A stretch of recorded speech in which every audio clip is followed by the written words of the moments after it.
be an archive of it? It will, yeah. On my YouTube, you can watch on the archive. Okay, cool. So we should be going live now. Give it a second to catch up. And we are live. Evening all. Remarcus here. Back again with another video. Back again with a live stream. And this is not my usual live stream. This is what I consider an awesome live stream. I have 5 VR award-winning filmmakers in my stream at this moment in time. So there's 6 of us, so you see 6 faces. And this video is sponsored by VeeR. So if you don't know what VeeR is the video platform that you can get on your Oculus Go, pretty much any VR headset, but on Oculus Go and Oculus Rift, you can access premium content. And that's where these guys come in. So these premium, if we call them premium filmmakers, post their content, and you can, just for a small price, like you can sort of see on the screen, as part of this sale, grab this content that these guys have made. So we're going to quickly kind of jump into each of these guys individually. I'm going to give them kind of a couple of minutes each, 2-3 minutes, you can have 5 minutes if you really want it, to kind of just go through who you are, what you've done, and sort of your experience, sort of your background sort of thing. So Randal, I think if we start with you, as you're at the top there, I don't know if you can see, so we go Randal, Eric, Svante, Ethan and Scott. We'll do it in that order. So Randal, the floor is yours if you'd like to introduce yourself. Okay, well, I come from the world of feature films. I directed movies like Grease and Blue Lagoon, White Fang and Flight of the Navigator.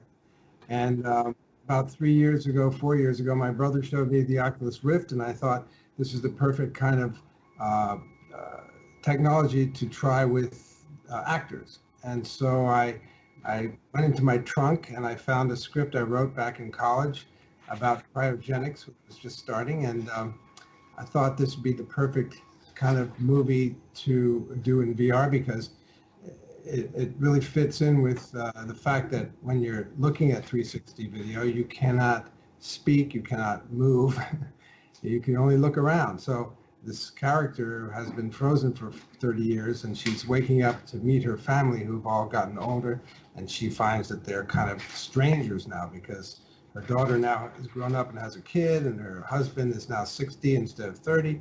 And then the series goes on to explore from her point of view all the things that go on in her life trying to adjust to this. And each episode begins with them knocking her out with some new technology with the little pad that they do, and she goes through this tunnel and goes unconscious. And then she wakes up for the next episode, and they're all 5 minutes long because I figured that people that are starting with VR, usually 5 minutes is about the longest that they want to be in it. But we did it in a Netflix fashion where you have all the episodes hanging in space there, and you can either binge watch or watch them one at a time. So that was the idea. And we launched with VeeR about, what, a week ago, 2 weeks ago? A month ago. Time flies. And VeeR has been great. It's given us great support. And we had a party here, and they came from China here to attend the party, and we did live feed to China. And they cut party clips together and put it on VeeR. So it's been great working with VeeR, and that's my story. Well, Randal, I think maybe we need a little bit of background on you yourself and your kind of past experience as well, because you've not just done this, you've done a few other things that people might be aware of. Just maybe some previous films, maybe. Do you want to let them know your history, Randal? Oh, I'm sorry. Yeah, that's right. I thought you were talking to someone else. You were asking. Yes, I'm just obviously you're not just known for Defrost. Oh, well. You've got a little history there. Sorry, I was waiting for one of these guys to talk. Flight of the Navigator I did, and Grease, as I said, Blue Lagoon, White Fang, Summer Lovers, It's My Party, a couple others, but I also have been working in the field of VR a bit because I did a show at Disneyland called Honey, I Shrunk the Audience, which was kind awesome. Of 4D experience where, there's water spraying on you and the whole theater moves and you're tickled under your feet by weed whackers that are supposed to be mice running up the aisle. Those things hurt. And then I also did a thing for the government, for soldiers going to Afghanistan. We did a simulator with a Humvee that was a full-size Humvee on a motion base, and we had 360-degree screens around it, and we filmed in 360 driving through an Afghanistan-looking place. We shot it up at the Arizona hills where they shot Iron Man, and it's for the soldiers. They get in the Humvee, and they drive along, and they're looking for IED in the road ahead. And if they spot it, they go around it, and if they don't, they experience an actual IED explosion, which is done with special effects, with sound effects. The whole thing jerks, the whole Humvee jerks on hydraulics. Wow. And smoke comes in, and there's a sound of high-pitched, as if your ears went out. And this has been used for all soldiers going to Afghanistan, and some have come back and said that they actually went through an explosion, and this training helped them not to freak out and to may have lost their limbs or something like that. So that's more about me. Oh, awesome. Well, I want to hear about the other guys. yeah, we'll move on for now then. But you've also got a fascinating past, but we'll probably swing back at some point. But let's move on to Eric, if you want to introduce yourself and what you've done. Sure. I'm Eric Fassbin, and I work together with my partner Suzanne, and we produce 360-degree VR nature and relaxation experiences for stress and anxiety reduction, as well as motivation and mindfulness increase. These VR experiences are then available to the end users directly on platforms like VR, Steam, Oculus, Viveport, and so forth. And they are also available for commercial licensing by businesses such as hospitals, aged care facilities, transport industry such as in-flight entertainment, and like Flixbus and so forth. Furthermore, we offer individual videos, video clips as royalty-free stock videos on our own website as well as other platforms, so that everyone who needs premium quality 360-degree videos for their own projects, they can get them from us. Yeah, I was going to say actually, I think because I review every single Oculus Go release each week, and quite often your company name appears in the credits of a lot of apps, and they're not necessarily your apps, but obviously they're giving you credit for where they got their content from. I can't remember. That's great. A couple of weeks ago. Good to know. Relaxed something or other. I think it was a beach and a few other things, but yeah, some nice high quality stuff there. Cool. Right, next, let's move on. Let's move down the list. Yeah, good day. My name is Svante Fjaestad. I'm from Stockholm. I write and I have a background in film music and VFX. And I sat down with a friend in 2014, probably, when the Oculus DK1 and 2 started to come out. And, we were disappointed with the last wave in the 90s. It didn't take off, and now we just said, hell, we have to do something this time. And, we started thinking about making films, and we started making some experiences, scary stuff. Led to, we co-produced a Swedish film and got the first funding from the Swedish Film Institute for a 5-minute piece. And then I moved to China. I lived in China. I recorded a film in China called 0209, and it went well. Premiered in some festivals, and I'm all in VR now. You're all in on VR. Right on. Yeah. Nice. Okay, cool. Ethan. Hi, so my name is Ethan Shaftel, and my background is sort of mixed between both film and games.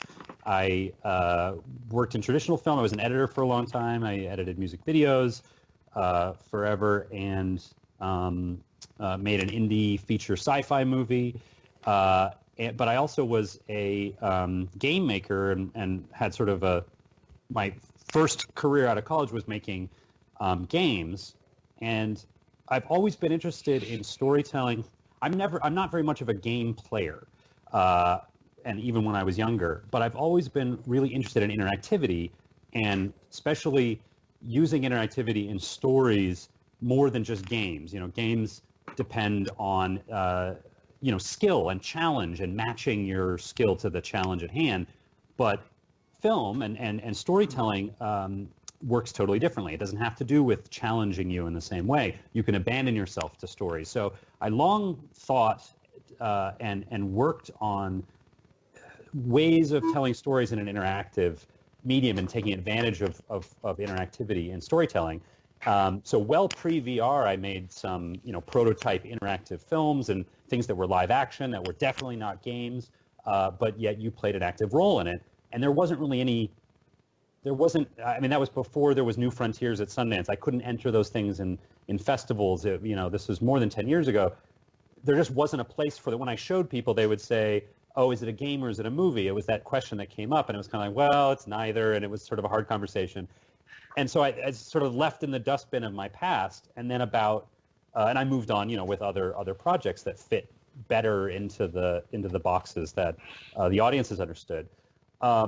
And then about 4 years ago, 2015, VR is making a new entry into the world. A lot of people are talking about it, and it's suddenly I realized that VR was a medium. It was uncharted territory and undefined.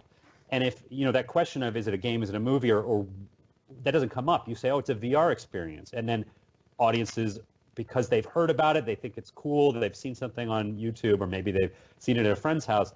There's an open mind to the viewer. They go in like, I don't know what to expect. Can I do something? Or, oh, wait, there's such a variety of experiences, and we're all defining what VR is. So it just seemed to make a lot of sense with my background. I started prototyping a lot.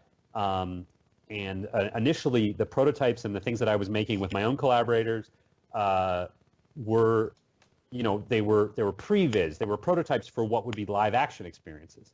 But there's so many difficult aspects to the live action technology, the cameras, the stitching, the expense, that after less than a year of doing that in animation tools, using tools for animation to make those prototypes, I realized, and my collaborators realized, oh, we should just we should just use these tools and make an animated VR piece. And that's what became Extravaganza, which was my first piece that is on VR.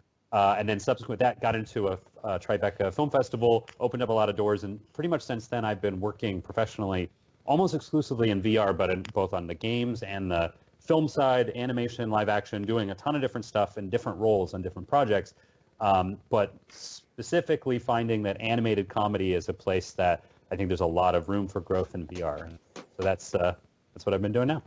Awesome. Cool. And last but not least, Scott. Just randomly at the end, no sort of that's right down here.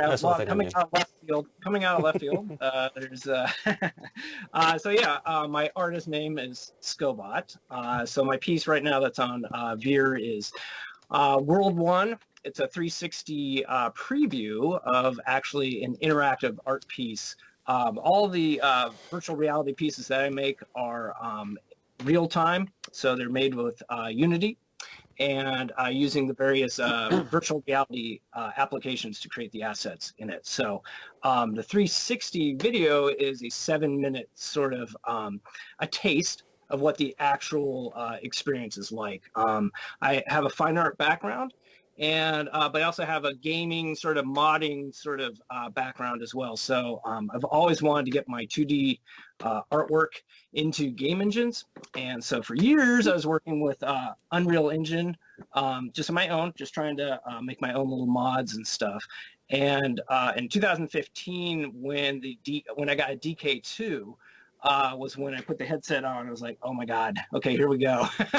Like, all right, it's on. Okay, this is awesome. And I had been following Tilt Brush when they were still like a desktop application. I was like, oh, that looks like exactly, I want to be able to draw, and then I want to be able to, have my, whatever I draw with my hand be the thing that I can actually see, as opposed to kind of more like traditional CGI or sculpting tools where the mouse and stuff and kind of sculpting things and turning things around and stuff. I really just wanted that gesture sort of thing. And so when finally the Vive came out with the hand controllers, because the DK2 didn't have hand controllers, it just had the game controller. When I finally got Tilt Brush, it was like, that was just mind-blowing for me. And I was like, from there on, it's just been trying to create fine art in VR. So using VR as a fine art platform and kind of exploring these sort of abstract sort of compositions. So I'm not really a storyteller like the rest of the guests here. But yeah, so I'm just exploring the 360 sort of video thing is kind of an interesting way of getting the content out there to maybe people who don't have a high-end PC and maybe some of the higher-end headsets. It's kind of a great way to just experience the content in that sense. So yeah, that's kind of where I'm at. So I'm always kind of focused from the kind of the real-time aspect of virtual reality and using game engines and stuff for that, and for fine art is what I'm trying to do. So. Well, I think it's interesting with the Quest coming out. That's obviously came out with Tilt Brush, so I think people will be probably quite interested actually to kind of see what you've done with essentially the tool they've now got a hold of as well. Yeah, exactly. Yeah, there's a bit of a if you're going to make something in Tilt Brush on the Quest, getting it, I don't know. There's some hoops to kind of jump through, but yeah, at least you can go, oh my gosh, you made Practice, that with Tilt Brush. Okay, cool. Yeah, exactly. Yeah, it's an exciting time for sure. Okay, cool. Thank you. Well, thank you. Yeah, sure. Thank you. Everybody for your intro. Let's jump into some questions. I've got some questions that I've got kind of here. So let's have a look. You've all kind of touched on sort of your history in VR, but I guess, has anybody got sort of a standout moment with VR? What was your kind of first experience, I guess, Scott was saying, I guess, where you kind of went, wow, this VR, either media, filmmaking or games or any factor of VR, was it that you kind of went, oh wow, this is something exciting, this is something I need to be involved in? Is anybody? For me, I think it was, sorry. Go on. I was flying through one of those fractals thing, enormous giant alien worlds, and I was listening to some Interstellar soundtrack or something, and it was just mind-blowing. That was my first wow moment. I guess a lot of people don't realise that it's all kind of 3D, don't they? So once you go in, it truly is all around you, which I guess is the wow factor there. For me, it was the Tuscan villa that comes at 50. Yes. Nice. Walking around that place and looking and going up the steps and looking down and seeing it in 3D and thinking, wow, I'm really here. It blew me away, and that got me very excited. I'm sure I've seen somebody's recreated that for Quest, haven't they? Isn't that been updated and stuff and kind of made available for sort of thing? So you can relive it now in high resolution. Yeah. I will say real quick that with the DK2, when they had the this is VR sort of thing, they had this kind of like promo video, but they had stereoscopic video where you're like on a boat or something and you're going by these, huts and stuff that are in the river and stuff. And that really blew my mind, just a stereoscopic video. I was like, oh my God, okay, this is awesome. Little did I know those cameras were like $45,000 or whatever, but it was like, oh man, this is awesome. So that, just right out of the gate, seeing stereoscopic video surround was awesome. So these guys can probably answer more like where the state of stereoscopic video is, but anyway, that was really a wow moment for me as well. Cool.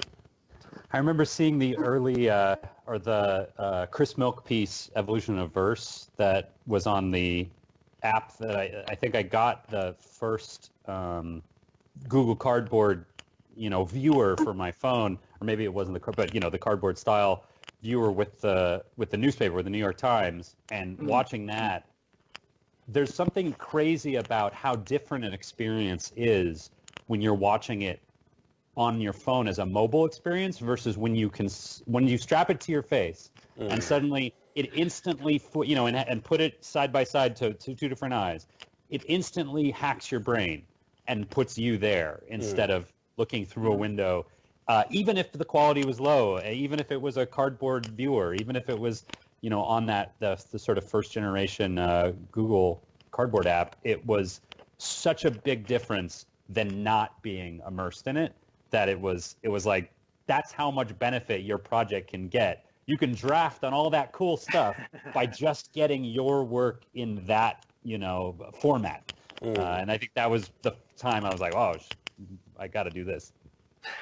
Awesome. Yeah, it's a whole experience, isn't it? As you say, picking up a headset, putting it on, it is all part of that experience. It makes it special almost. That Chris piece, with the really exciting part was when the train came at you, like when the Maley's brothers was them who did the train coming down in black and white long ago, and people ran out of the theaters. I think Chris was doing the same thing with that train that became all the birds in that. Right. It was very exciting. It was scary. That train came right at you, right? Yeah, that was an impactful piece. Okay, is that everyone? Everybody else got a standout VR first experience? Yeah, well, for me it was probably even before the headsets came out. I was standing at the top of an escarpment in the Northern Territory in Australia, and I was just looking around and having this 360-degree view, and I knew there was panoramic photography, but I thought, how can I give people the real feeling of being in this place, of showing them, and there's hundreds of kilometers around me and there's nobody there, just this peaceful piece of nature. And so for 3 or 4 years, I've been developing this idea of, all we need is video cameras instead of photo cameras that create 360 videos.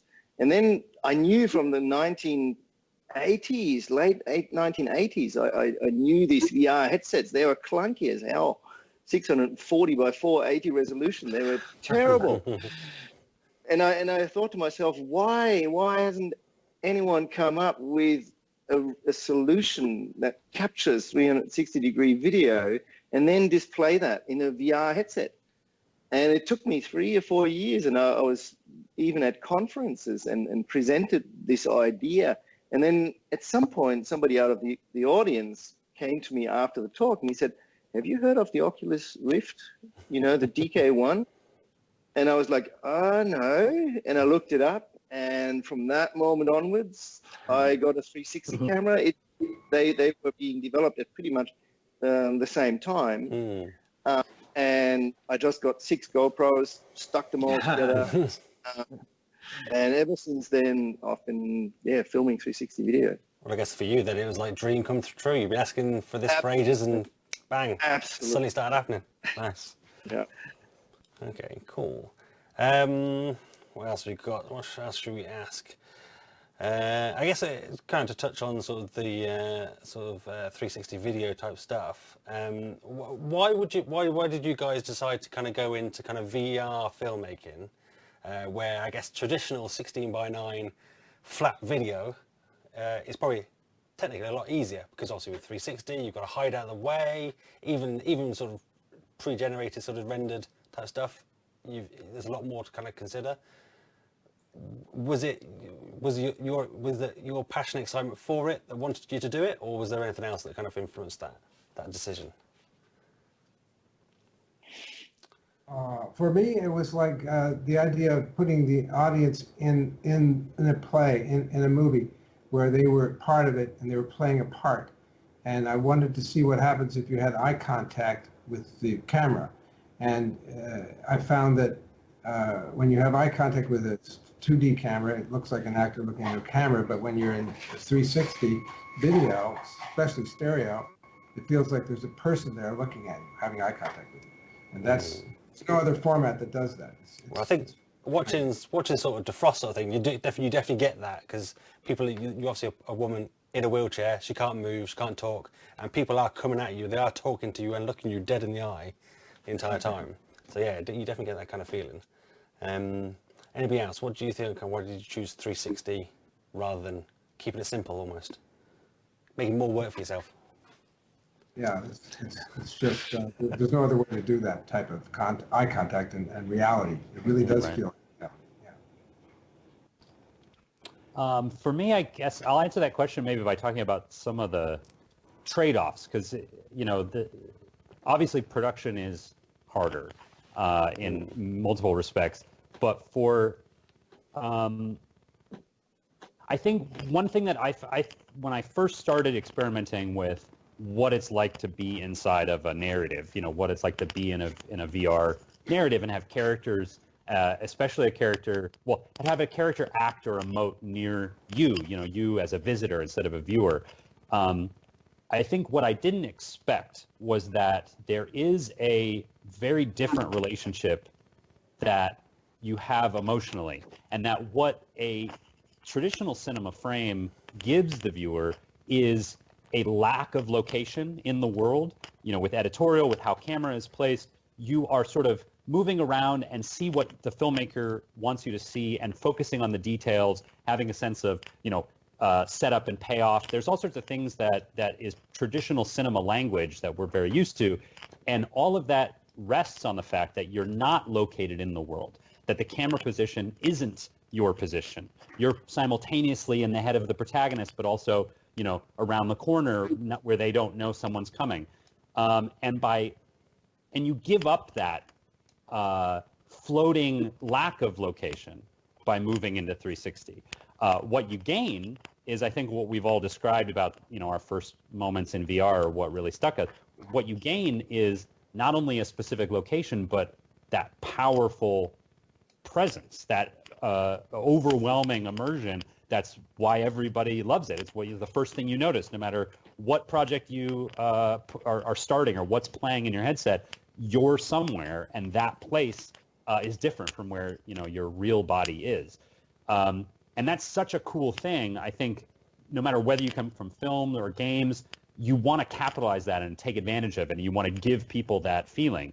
And then, so for me personally, it was like, at first I thought it was just an additive. It's like, okay, we're taking a movie and we're adding presence, and this is going to be better than ever, And what I realized was that you add this great thing, and then, but you undermine all these other things that make it difficult to, for instance, identify with the protagonist or identify with another character. Your relationship is just different, and it's not quite so seamless. It's not so easy to fall in someone else's experience when you're there with them in the movie.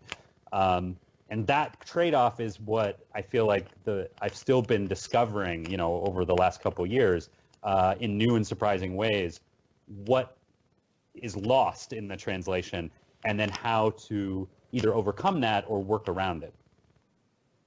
Okay, cool. I guess as part of that, has there been any consideration for VR 180?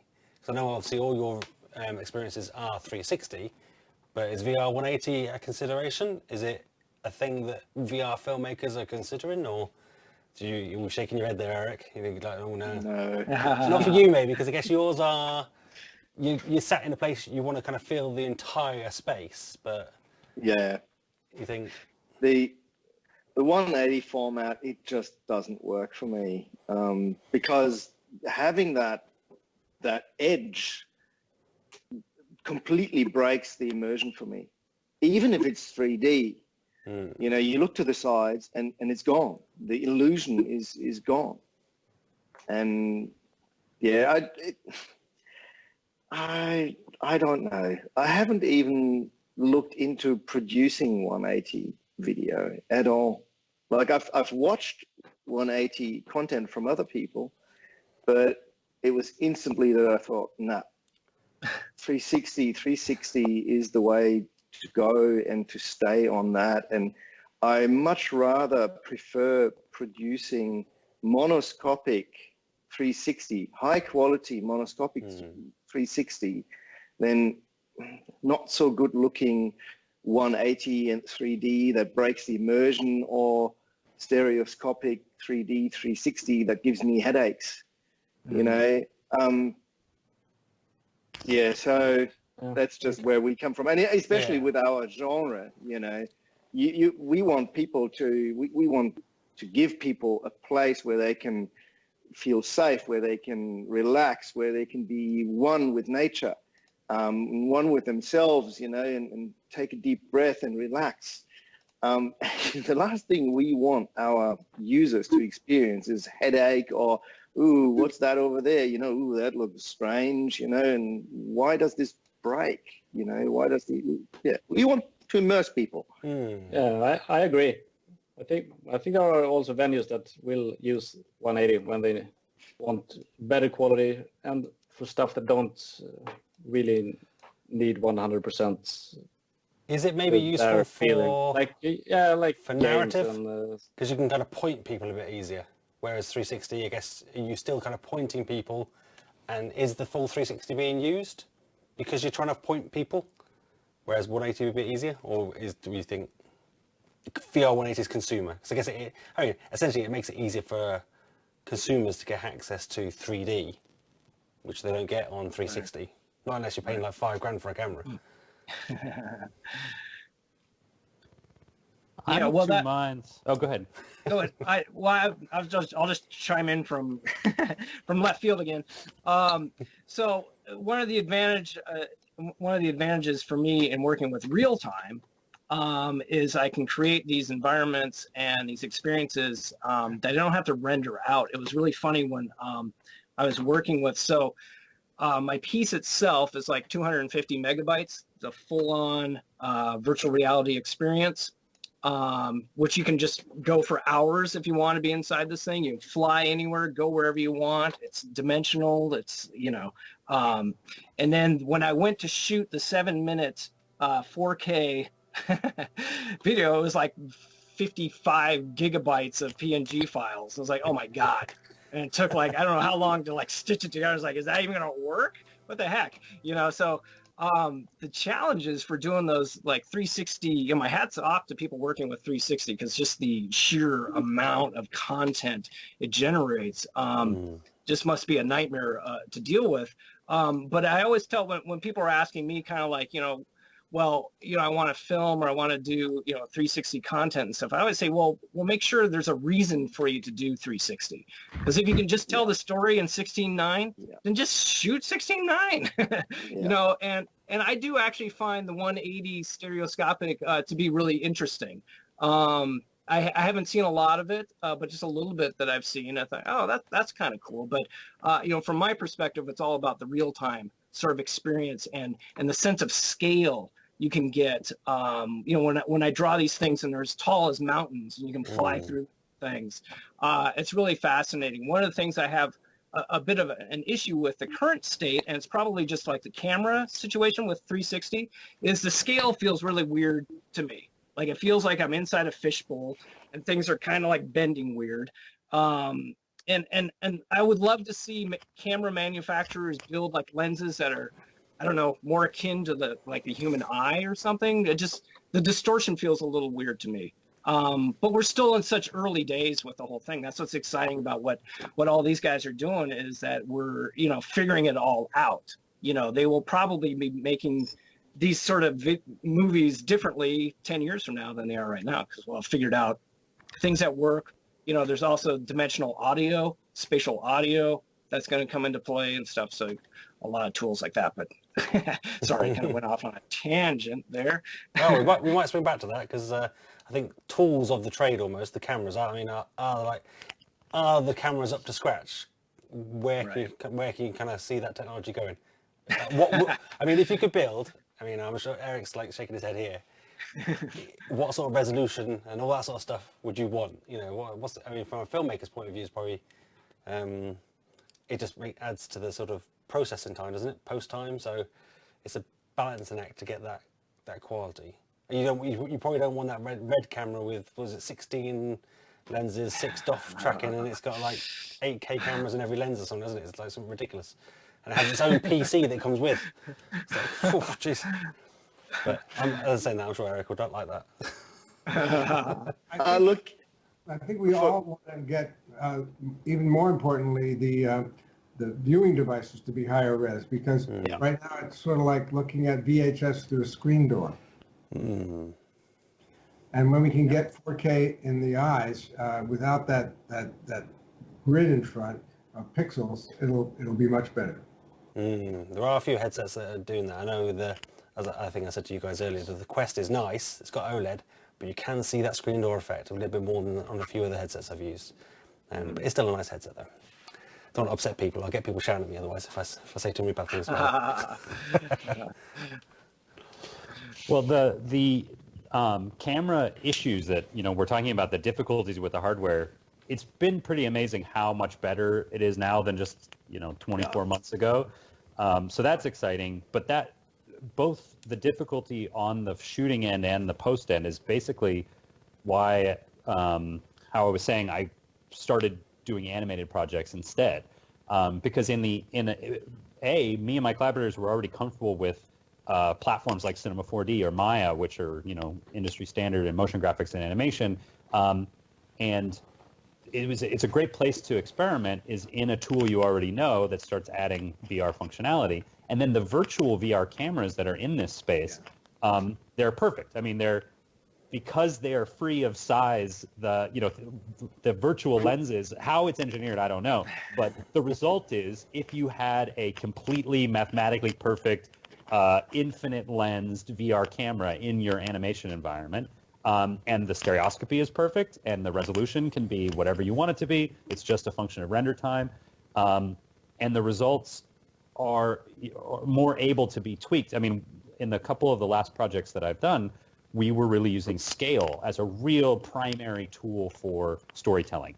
Throughout the course of a piece, I made a piece called Kaiju Confidential that was at Sundance this year that's about the inner lives of giant monsters. And the viewer is human scale, and you see a rampaging Godzilla type character. And as soon as you realize he's just a buffoon and he's just he's very human, really, the viewer scales up to the Godzilla's size, and he has this whole passive-aggressive conversation with another character, and you're Godzilla size during that time. And you experience their relationship and their argument differently when they're not towering beasts. And then as soon as you kind of have a realization at the end that he's driven by his insecurities about what people on the ground are thinking of him, the viewer scales back down to really tiny and he's big again. But now, of course, you know who he really is. He's not a powerful creature at all. So using scale like that was, just impossible to do with a live action camera. No matter how much you get from real human actors or expression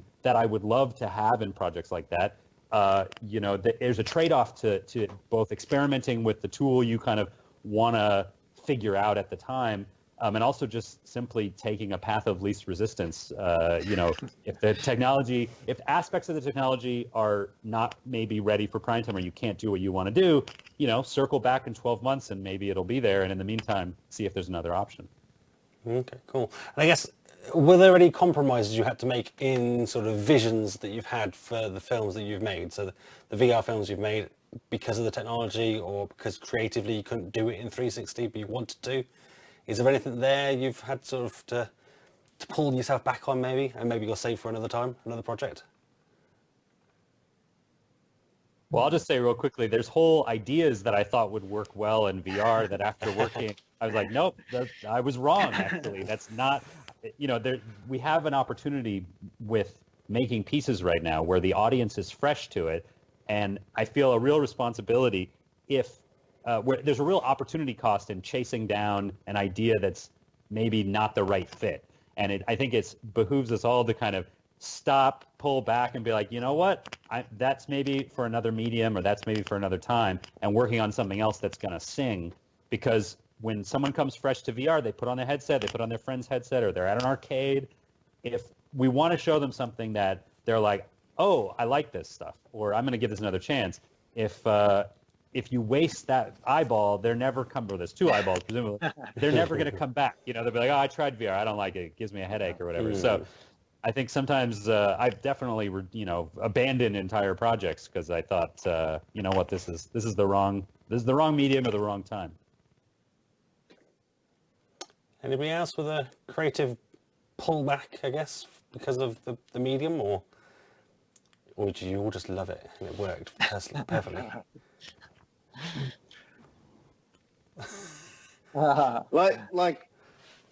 Like Randal, I can't wait for higher resolution displays and also streaming. We already produce 8K resolution videos, but the only people who get to see them is us on our computer here at home. Nobody gets to see these because there's no delivery mechanism. There's no platform that can actually deliver this in such high quality. Mm. Although I get, so do we find for that the cameras these days, 8K cameras are enough, for the time being. But for us, we want to be future proof because we want to only go to one place once, and then film, and then probably never come back, because we want to film lots and lots of places. So we want the best and highest quality that we can get.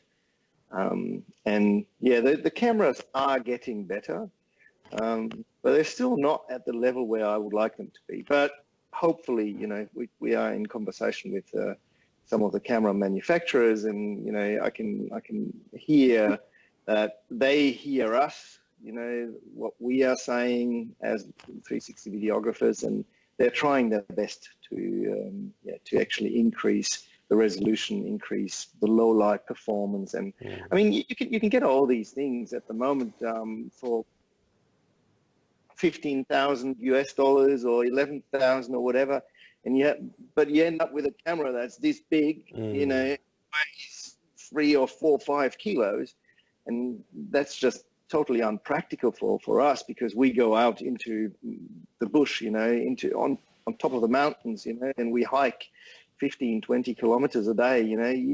We can't carry these cameras, so we need smaller form factors with really high resolution and really sharp quality and good low light performance, 10-bit color, 8K 60, 10K 60 frames, at low, with really good low light performance.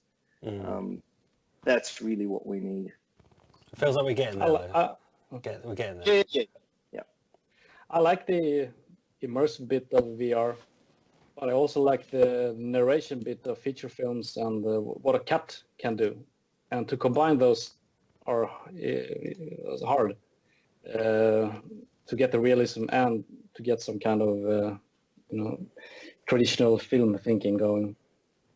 So far I've been using just no moving cameras, and I'm using larger sensors and can't record in real time, so I use full frame and do one quadrant at a time, manually stitching it. So it's the hard thing, I think, combining the narration world with a realistic bit. Yeah, absolutely. Okay, what am I doing here? That's someone on the screen. I'm distracting myself. Well, I know one of the questions I got asked in my Discord is how important are film festivals to VR? Because do you find that you've more passionate people with it? Are they important? Do you push yourself out there to the festivals and getting those sort of things out there? Or do people come to you, or do you find people are looking for it and they want to kind of include it in their festivals and that? Is it? I think they're very important. Yeah, it's a new medium, so it's harder to get out there than with traditional film. So yeah, I think it's extremely important with the festivals. There's a little bit of a challenge with it as well. There's still kind of this weird sort of thinking of like, well, the traditional sort of film festivals thing is like, okay, I've made this independent movie, and it'll be great to be in this film festival because nowadays it's like, well, maybe Netflix or HBO or Amazon or somebody will pick it up and want to distribute it. For the VR, especially for the real-time VR content creator, there isn't that sort of pipeline. So a lot of festivals, at least ones I've had the pleasure of being included in, there isn't that sort of like a support group that like it gets it out there in front of people, which is awesome because people need to see and experience it. But there isn't that kind of further down the road sort of thing. So it's a bit of, you got to kind of like weigh, if you're thinking about submitting stuff to a festival or something, kind of what can they give in return for you basically to show your stuff. It's it's like a ride. A lot of the festivals have like a separate ticket for the VR zone or something. And so like, how do the content creators get compensated for that? What's the sort of relationship there? That's all being kind of worked out now. I think a lot of festivals, the word VR is very trendy. So they're like, well, we're going to have VR in our film festival too. So they kind of gets tacked into a lot of stuff. So it's still early days for all that. It's, that's just been my experience. It's always an honor to be asked and included. And I always cross my fingers that my stuff's going to work because it's real time. It's like, do they have the right computer to run it on? So in one sense, it's kind of nice having a video that's just going to run like it is probably going to run, but something that's got to have a high-end computer working is like, yeah, I hope that works. Okay. One of the advantages of film festivals has been for me running into other VR content providers. Sure. Yeah. Learning from them what didn't work and what did work, because you never run into them otherwise, because it's all spread out. And there's also some of the festivals are very creative, like at the World VR Festival in Switzerland. They had a special room for each project, and they decorated in the theme of that project, which was very cool. So that people could go to that room and really experience it. So there's that, and just running into other VR people.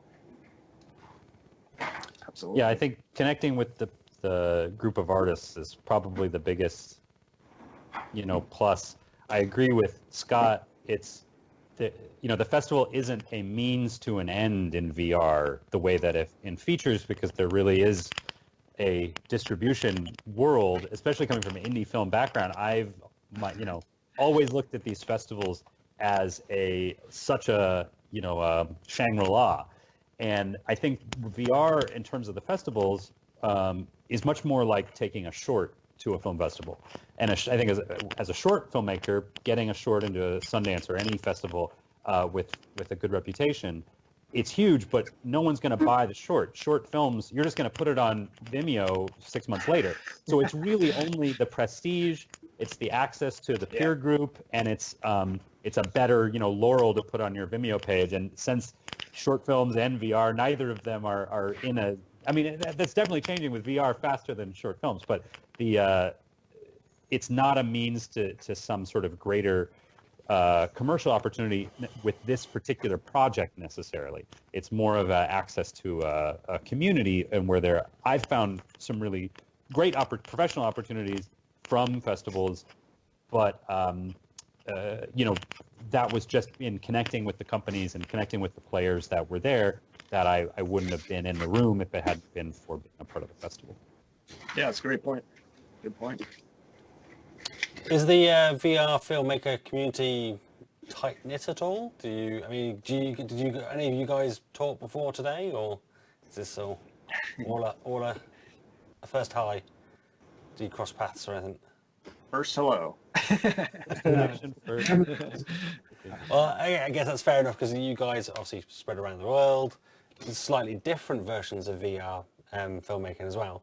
So I guess it would be different festivals and different other stuff. So I guess that kind of makes sense.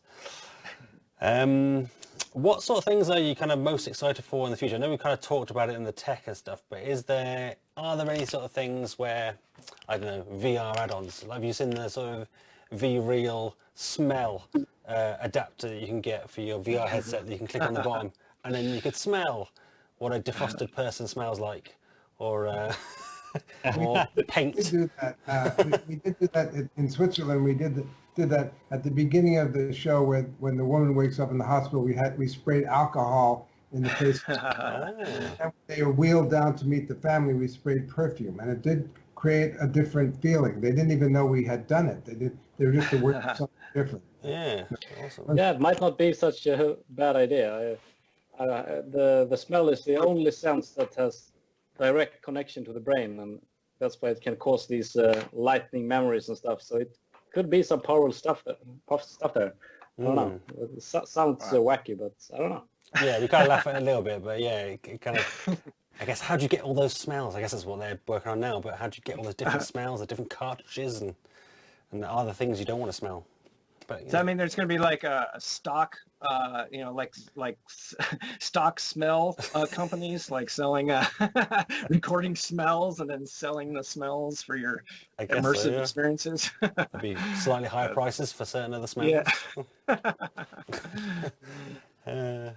Well, yeah. I mean, is there anything else in kind of the VR world that you kind of either technology-wise or sort of 6 degrees of freedom. Yeah. I mean, for 360 video, that's going to be huge. There's a couple of examples where we're working with a company that is turning our videos into 6DoF videos, and it's looking really promising. It's not quite there yet, but I can see how that is going to work really well in the future. Just that little bit of moving left, right, front, back, that'll just boost that feeling of immersion again. Exactly. Just been able to kind of look round 10-bit color depth. Oh, that's Say right. again? I've been working in volumetric capture. I just did a thing for Intel using their big stage down in Manhattan Beach. We had like 20 dancers doing a music video with 96 cameras around them, and then it comes out to be augmented reality. Or it could be VR, but I think Intel's using it for augmented, where you have an iPad and you see the dancers on your desk and they're all dancing around to the music. So that's kind of an interesting use of the future, I think, capturing them and making them point clouds where they're almost like holograms. Yeah, very cool. I mean, is there a place in sort of mixed reality, I guess, like that, that you could use VR filmmaking? Is there a what? I mean, could mixed reality type stuff like that, augmented reality type stuff, be part of VR filmmaking in the future? I think so. I'm not sure how yet, but probably. Fundamental at this point.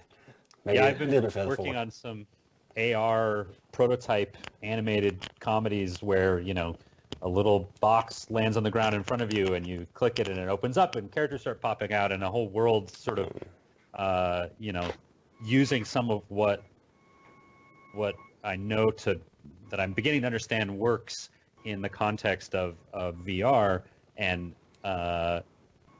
setting that in your living room or in your bedroom. Not every story. There's when AR started to kind of be talked about again. My first thought was, well, I want to transport people to other worlds. So what's interesting about telling a story that takes place in your house? But I think so that there's a fundamental difference about the immersive medium when it must mesh with your reality instead of replace your reality. But given that, especially because a lot of the companies I was talking to started to get interested in it and people are interested in seeing how things work in AR in terms of narrative, I do think that once I started putting pen to paper, I realized, this would be interesting and this would be cool. And so that's stuff I'm doing right now all actually does mix reality rather than totally replace. Yeah, and I think the as game engines like Unity and Unreal, as more creators use them to kind of create more creative projects, and both those platforms allow for video inside of them. So just playing around with that as a way of telling your stories and whatnot, I think is really exciting as far as like an interactive sort of thing. Or one of the things I enjoy, at least have been playing around with, is what I call life-size cinema. So taking like an old movie like, say, Metropolis, and editing it and scaling it up to where it's actually the scale as if you were actually in that movie. Like, how big is that temple? And placing the scenes around you, so as you look around you, you can see, how the character is reacting to this thing that's over here. I think playing around dimensionally with, even if it's just two-dimensional planes of video, is really exciting, because even though you're in a dimensional space, you have these kind of 2D forms and stuff in there, and that's really trippy to see as well. Also, the concept, these are a little more kind of future concepts rather than maybe where the technology is, but simultaneous storytelling. So this idea that you can slide through different points in time and see like, yeah, what was that guy doing before he got to this point that we're watching now? Well, let's back up and go explore what happened to that. And this sort of thing where things are happening because you're in an immersive environment, things are happening all around you. One of the most exciting things I saw was the behind the scenes documentary, like director's commentary for Rogue One. And it was a 360, you're on the set. And I thought, this is awesome. This is like the best use case of like 360 video because I'm seeing, oh, what's that guy doing over there? What are they working? And boy, that looks really cheesy. That looks way better in the actual movie. And what's that guy doing over there? And you're watching this whole scene play out. And so that's super exciting, I think, for that kind of like educational sort of like behind the scenes sort of stuff, that kind of immersive, all the stuff happening at once. That you can look around and see. But that's where I'm excited, kind of like the future of kind of the art form of that kind of sort of immersive storytelling, I think. So that was some thoughts. That's cool. Just a few things. Well, I mean, I think with everyone's, I'm just trying to think with everyone's stuff now, stereoscopic, I know we touched on it earlier, so 3D, is that important to VR filmmaking, do you think? Because I think from my experience, and whenever people talk about the content they're watching on their Oculus Go or whatever, they do want and do prefer the 3D. Is that something that you guys factor in and kind of insist on? I think it's fantastic because it adds the real feeling that you're there. And when you add that with spatial sound, it's incredible. Because you can get very specific, the characters are speaking right from where you're looking at. And if they're in 3D, you really feel like they're there.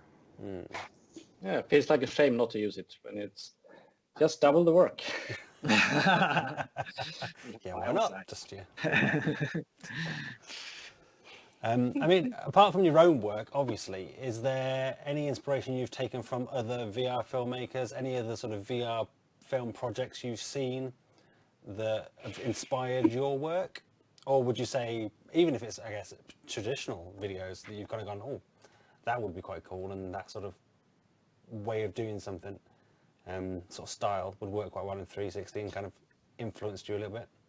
I'll tell you an older reference for what I think really, even though it's not VR, really made an impact on me in terms of immersive storytelling was the game Myst, which is, so much about the presence. It's of course not immersive. It's on your, your Macintosh screen in 1998 or whatever, 96, on your CD-ROM. But the way that they used sound and the way that not only the visuals and sound, but the conceptually how the story unfolded and how the game unfolded, that I think is a great example about of really leaning into immersion and eliminating things that didn't work well for immersion. There's only limited times where you have you're confronted with sort of awkward CD-ROM technology. Normally, it's mostly just still frames, but with the combination of the ability to navigate yourself through these almost completely static environment with this great sound design, they were able to really transport you. And I can't think of a project that had more impact on me than that offhand of any medium. It was just such an eye-opener. It was so new, seeing it as a teenager. Has that been made into a virtual reality experience yet? That company is doing some interesting stuff. I have not played it, but I know they did a couple successful Kickstarters, and they're doing things that, I think uses their experience in this. But I think it's such a good example of success on so many levels of a marriage of a story with the medium. In terms of being inspired by other people, I think that the work that Ethan's done has inspired me because he combines CGI and live action so well, and that's something I'd like to learn how to do. Oh, wow. Thanks. I think Flight of the Navigator is one of my all-time favorite movies. Maybe that and Time Bandits, I think. Well, I guess if we're going to want to quickly sort of show people the extravaganza, I can just sort of bring up a little trailer here sort of things. I guess what's been referenced here is you've got like looking into kind of almost like a music box type thing, and you've got the person's eyes looking in, and that's in 3D as well. Them looking in. So were they filmed in 3D? And we filmed. That's Paul Scheer, who's an amazing comedian. We filmed him with a traditional camera, not stereoscopic. And when he's outside of the little box that you're inside, you're basically in a animatronic VR headset. When he's out in the distance, he's monoscopic but placed in space in such a way that you can't tell. As he gets his face closer, we take that video and wrap it onto a face shape so that by the time he sticks his head into, of course, something that wasn't there on set, but our virtual box, his face is just sort of up close to a camera with lights. We have him mapped to a shape, and he's reacting to our lights, he looks like he's really there. He looks like he's a 20-foot face in front of you. Really cool. And it was a surprisingly simple kind of process. You don't even have to model the face very well. You just kind of have to give it a bulge where the nose is, and then shadows seem to fall, All I remember is he wants fatter dancers. Yeah. That's his request. But that's absolutely a cool one to watch. It is, yeah. Good. Is there anything kind of like in any of the other guys, your work that you've done, kind of little tricks and sort of things you've done a bit like that, I guess, was melding sort of 2D and 3D together and making it work seamlessly? Is there anything you've done in your films? I guess, I know it's sort of in Defrost, obviously it was the head of somebody, so I assumed by watching it, is it a model, a mannequin, and the camera's attached to the top? That's right. Yes, we first went through it with an actor sitting in the wheelchair so that the actors could get used to playing the scenes with a real actor and partner with him. And then when we got ready to shoot, we switch in the mannequin with the VR camera on the head. Okay, so you because it moves, the camera moves as well at the same time, doesn't it? So you redid all the moving shots twice? I'm pushing it because I have to be there to see what the actors are doing, and at the time we shot, there was no way to see it with a headset. So I became an actor in it, pushing the wheelchair.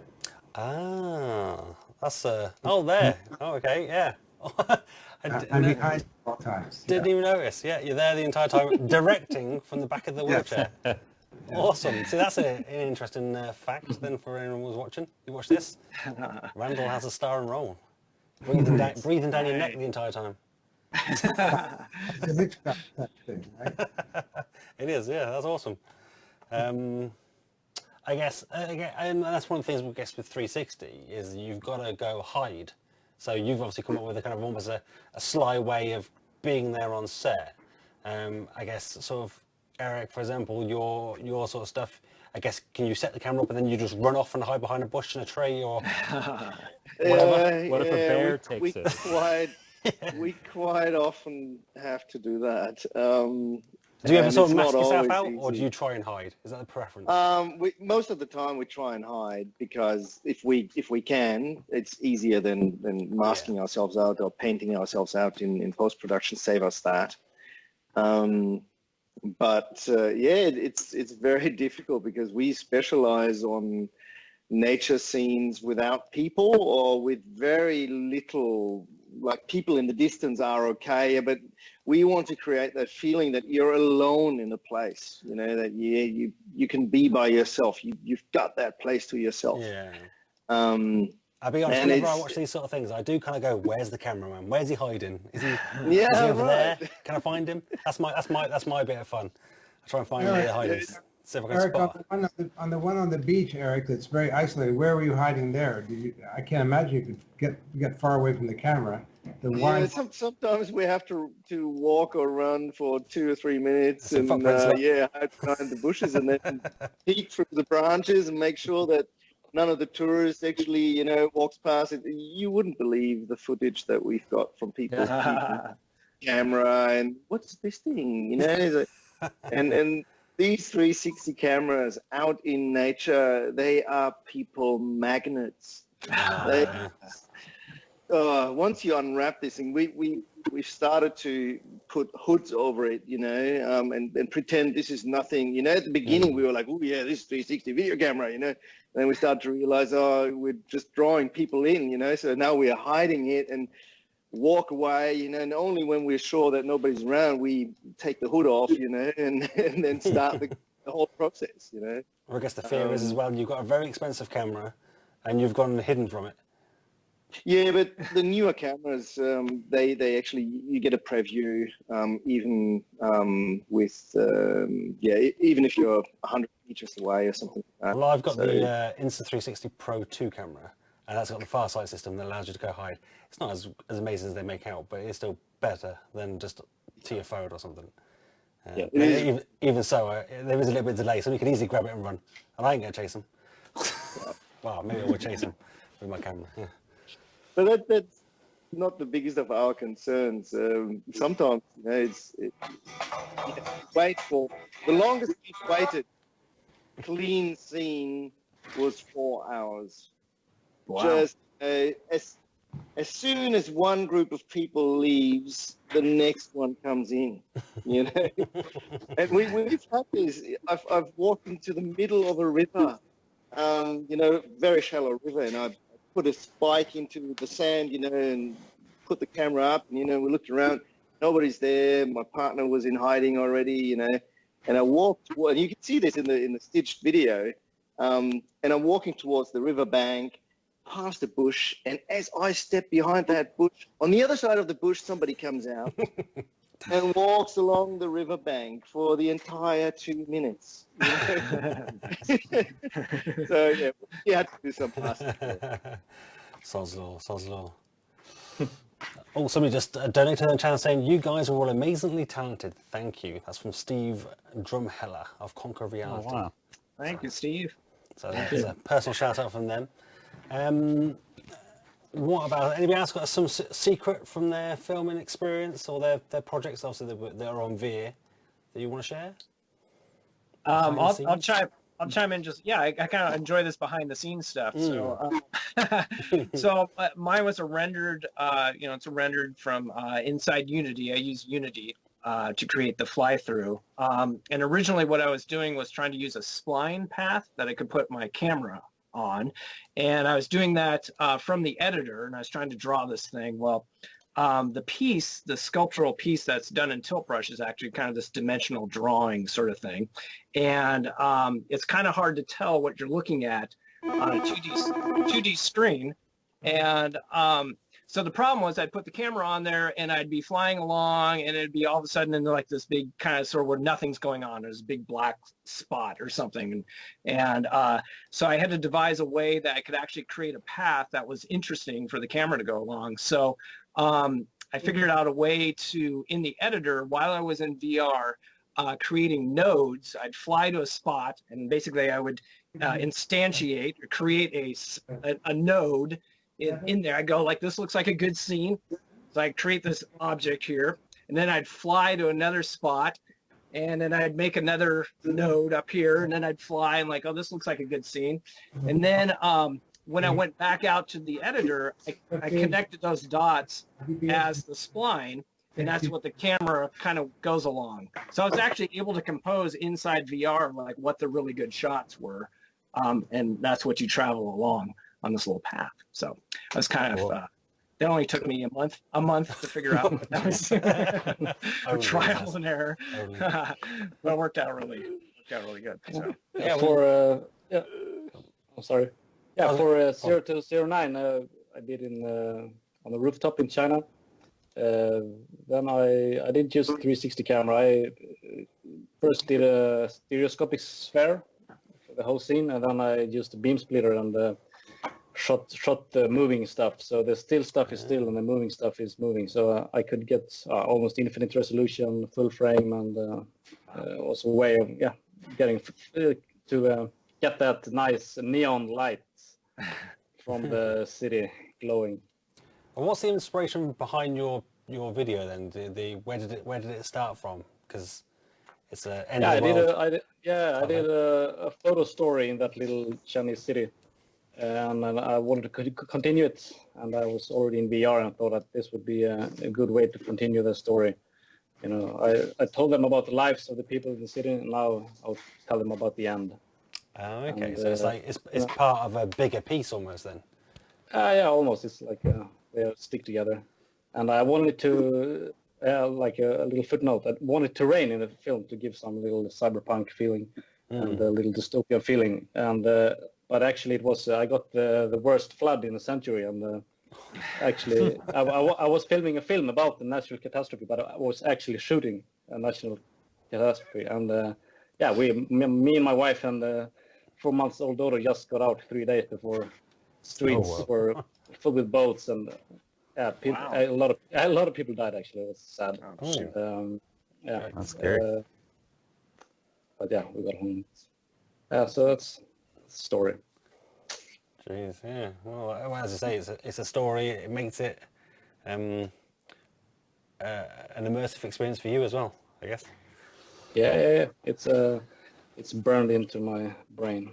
What's the most fun you guys have had on these projects? Is there kind of any particular moment in the stuff that you've been doing where you've kind of gone, yeah, that was really fun, you had a lot of laughs doing it, or felt a lot of achievement from something during the project? What was that point, I guess?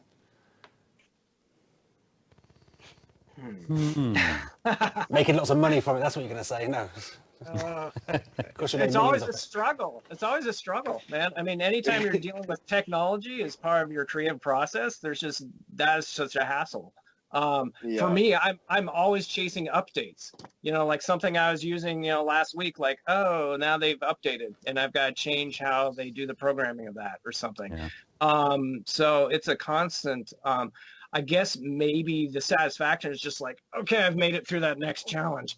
I can make it to the next one, and then at the end, if it actually plays and actually works, you have that sort of sense of relief of like, oh, okay, now I can actually look at it objectively, rather than all the struggle behind it. But whenever people go, oh, it must be so fun. It must be so fun. Well, it's a lot of work. It's a lot of work, Is the fun part of your project actually sort of painting it, expressing yourself there, and then the graph starts, almost? Yeah, the exciting thing is, I work very fast and it's very gestural and it's kind of like this, immediate sort of thing. And then the really thrilling part is scaling it up to be as huge as mountains and things, and then flying through it and going, oh man, I had no idea that was there. And since it's abstract, that kind of involves you as the viewer of just trying to make sense of what you're seeing or how it plays off you. So that's really exciting. And I guess the exciting part is with each of these projects, you learn one more little trick that goes into your toolkit. And so you're like, well, I don't have to learn that again. As long as I take good notes and can read my notes, like, what was I thinking there? But as long as you keep track of what you're doing, then the next time you're like, okay, I don't have to figure out how to make that camera or whatever you were doing in VR there. So yeah. Until the next update comes out, and then you're tricked. Exactly. Thank you. Yeah. I got to change that. What button is that now I got to use? Yeah, exactly. Yeah. Oh, go ahead. I was going to say, I'm very excited about the latest technology, and actually today I have an appointment pretty soon in downtown LA to see a new video wall to use for virtual sets and using a game engine. So I'm excited to see that, and this has been really, really fun, but I have to go. So I want to, it's been great. No worries, yeah. So I'll sign off. Thank you, Randal. Thank you all again. Thank you. So great to talk to you. Thank you. Bye. Good to meet Take you, care. mate. Well, we were talking about fun stuff, and I agree with Scott. It's incredibly frustrating to get all the technology, hardware and software, to work as it's supposed to be. In fact, that's probably my biggest frustration in this job. But the fun part is really seeing the reactions of people when they experience our work for the first time, or for us, if we have people contact us who have used our VR experiences in research studies and have found that they actually do help people to reduce stress in a statistically significant way.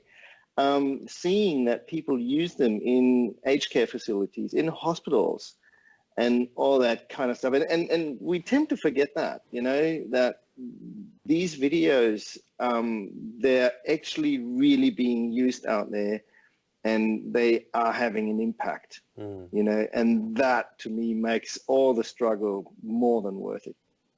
Oh, absolutely. I've seen lots of people using Oculus Go, for example, is probably the perfect headset for that, because they're relatively cheap, they're easy to control, and you can buy a load of them and, as you say, go to, you know, care home. And yeah, I've seen people in tears when they've been watching sort of places that they've been, and or they never get a chance to go now, you know. Yeah, awesome. Yeah, that's awesome. That's awesome. It's powerful, absolutely. Can't remember what the question was now, but yeah, anybody else got anything sort of their oh yes, that was good, finished moment? I think we'll probably start rounding this off. Maybe one last question. I think my viewers probably be quite interested in sort of what VR headsets do you have, do you use, and do you do any gaming on them? So we start with Eric. I have to admit, we are still working on a Windows mixed reality headset for our video editing directly in Premiere Pro. Any particular one? Is it? Did you choose it's an Acer. It's an Acer, probably from last year or something.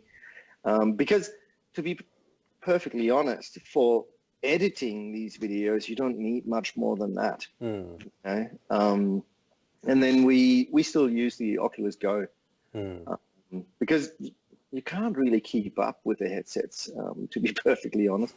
And I'm actually waiting for a headset that uses the virtual link cable, you know, for my editing, and there's none out.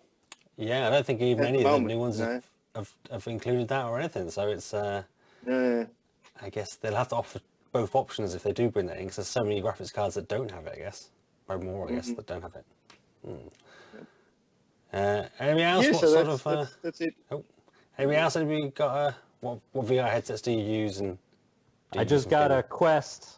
Nice. I'm really excited about it. But I never had. I've always used a Mac, so I never had a gaming PC. So that was off. So I have friends who have, you know, Vives or Rifts, and I would use them and even borrow them on occasion. But for me as a viewer, that category of headset never fit. I didn't have a PlayStation, though I really like PlayStation VR, and I have, you know, friends and colleagues with that device, but I never had that in my house as a viewer.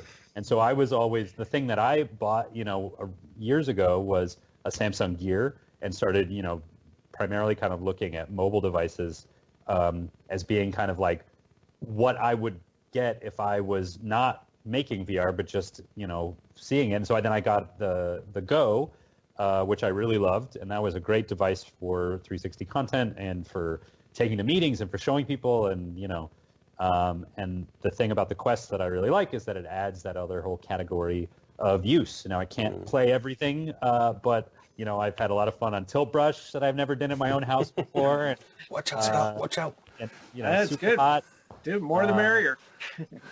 And yeah, so I'm really most excited about the, you know, the untethered mobile. When I think about myself as just a viewer, what would appeal to me related to the work that I'm doing? Those are exciting. They not relating to any other platform.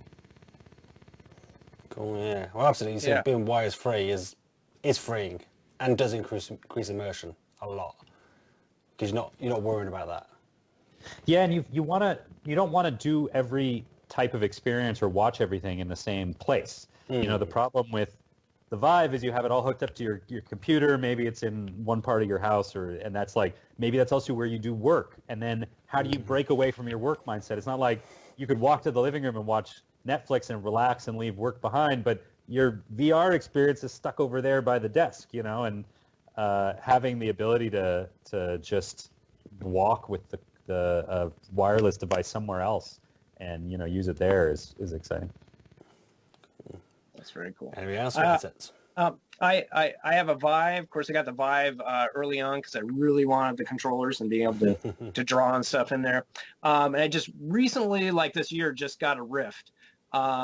Just because all of the creative apps and stuff are available and they all work on the Rift.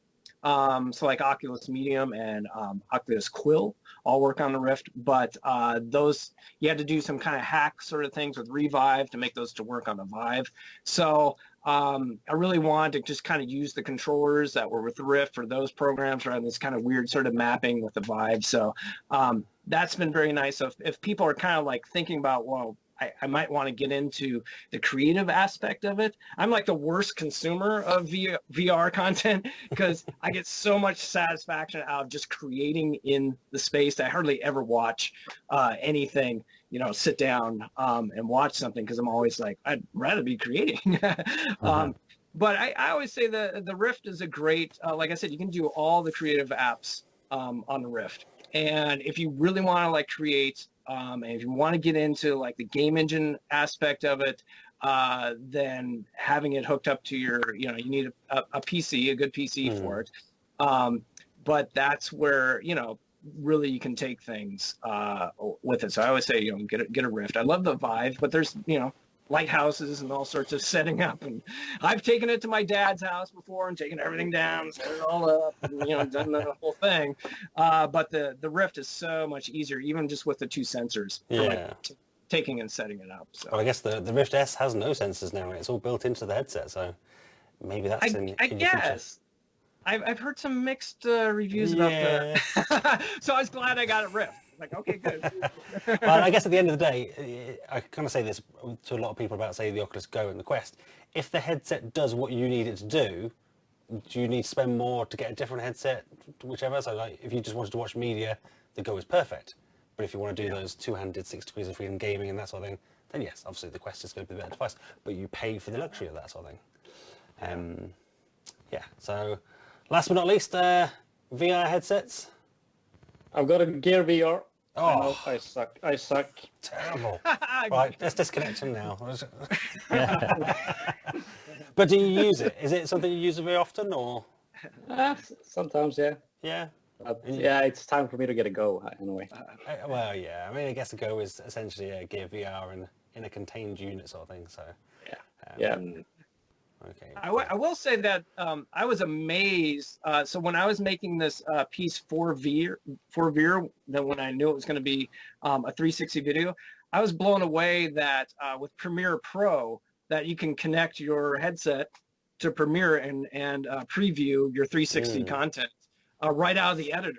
So I thought that was just absolutely amazing, and it actually works really good. I was even more impressed like that. I was like, this actually works, and you can make your you can size your titles and stuff, and you can bend them so they don't have to split and stuff. Otherwise, you'd end up having to render a little bit out to test it. Yeah, exactly. Saves your job. I thought like how is this not? Maybe just I didn't know about it, but it kind of seems like that's a feature that's so under the radar for a lot of people. There is a YouTuber called Creator Up that put out a video, I think today, that showed you how you can actually edit in VR. Now, I think that's probably one step too far for me. That's going to be a bit too much. But it is fun that you can technically do it. Yeah, that's pretty cool. Okay. Can you do After Effects? Can you do the same thing with... No. Is it just Premiere, is it? Yeah, okay. Okay. That'd be pretty cool. After Effects. But yeah, okay, so we'll probably draw this to a close a little bit. What I will probably say is Chad in chat, I'll probably end it on this comment actually, he's just donated $10, so thank you, Chad. Thank you, Remarkers, for this live stream, and thank you, Filmmakers, for your creativity, your amazing content, and brilliant insight into what goes into your craft. And I couldn't have said that better myself. And he spent $10 to say it. So thank you, Chad, and yes, the same thing to you guys. So, see, that's where the fun part comes in. You know, when people actually start to realize how much work goes into all of this, and they get to experience what we create. Yeah, exactly. Yeah, I mean, yeah, because they get to experience it, get to enjoy it, and I would say if any of you guys want any information about the guys in this stream, so these sort of 5 VR filmmakers, all the details are in the description down below. All their films are discounted on VeeR at the moment. So if you've got a Oculus Go or a Rift, you can download the VeeR app and you can access the premium content on there. So that's what this is. And all the other, pretty much every single other VR platform other than the Quest at the moment, you can download just the VR app to access other VR content, not the premium stuff. but Go and Rift only for VR. But has anybody got anything they want to say, or should we wrap it up there? Is there any Thanks other so much, questions? Marcus. Yeah, are there questions? Don't think there's much else in the chat. Have we got any last minute questions? Maybe we'll leave it open just for like 30 seconds to sort of see if anybody's got Sorry, I That's just leave Scott's everybody tracking done. down. I was like, hey, got any you know what time it is? No. Yeah, exactly. Yeah. I forget. Unfortunately, I don't have a studio to go to see a video wall for my next VR I film. know, that sounds cool. I want to know how did that come out? Yeah, so we need to get maybe Randal back in again so he can kind of say what happened there, what that was all about. Yeah. I guess actually one of the probably good questions to probably end on is what's next for all you guys? You've obviously got projects probably in the works, but do you want to kind of give a shout out to anything you're kind of working on to make people aware of? Eric, I guess, is it more the same, or is there anything Yeah, special well, there? we will just keep going. I mean, we love to travel and helping other people get to places that they wouldn't normally be able to get to, and give them a place where they can relax and be at one with themselves and out in nature. And we are actually traveling to Norway, the Lofoten Islands, in August Nice. this year to film up there. And maybe a little shout out to Insta360 who are sponsoring us with a camera for that trip. Are they giving you the Titan? No. Not the Titan. Well, as I said earlier, I don't want to lug that thing around. True. It's brilliant picture quality, but it's just too heavy and too big, and for our purposes. Yes. Right? It's probably more for filmmakers who use it on a set. For that, it will be really well suited. But yeah, for us who go out into nature, it's just not the best camera. But the Insta360 Pro 2 should do a really good job. I like that camera. I should use it more. Yeah. I think for me with that camera though, I always wish it was smaller so I could just carry it in my pocket and take 8K photos all the time on video because the quality is so good. 12K photos. Well, 12K 12K photos. 12K. But yeah, so you can take them, and I just wish it was a bit more portable. But next, anybody else got anything planned they want to let people know of? I'm working on a AR comedy short that I'm excited about and experimenting with some new stuff. And I'm pitching another animated VR comedy around right now, trying to get that off the ground. Cool. Very cool. I'm finishing up a screenplay. Might or might not contain some AR VR stuff. Is that you can't say or? Say no more. Oh, okay. A teaser. Okay. And I'm just continuing to paint, but love that dimensionally paint.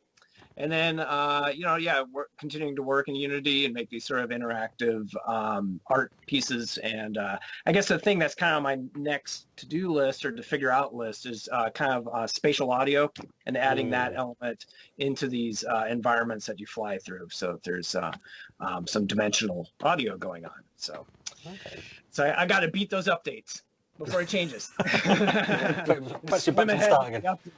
That's right, exactly. Okay, well, thank you guys for taking this time today.